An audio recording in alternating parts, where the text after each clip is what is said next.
How to replace a sprinkler control valve.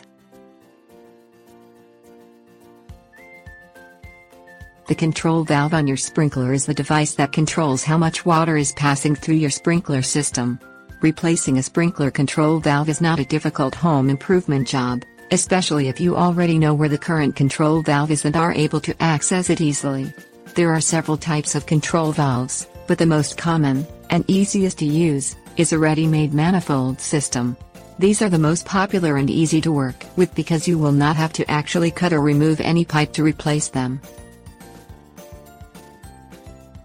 Things you will need: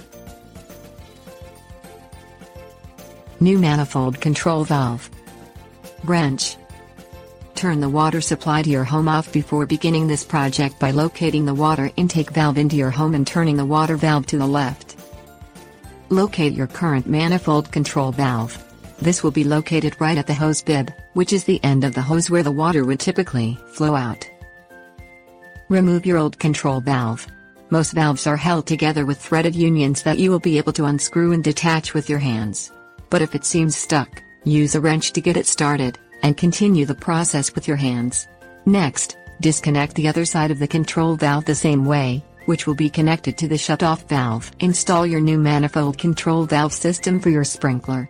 Reattach the valve to the hose bib by securing it the same way you removed the old valve. Once you get it tightened with your hands, secure it with your wrench, just to make sure you don't end up with a leak. Connect your control valve system to the actual sprinkler pipes. Turn the water supply to your sprinkler system back on. Test your new control valve to make sure everything is working properly.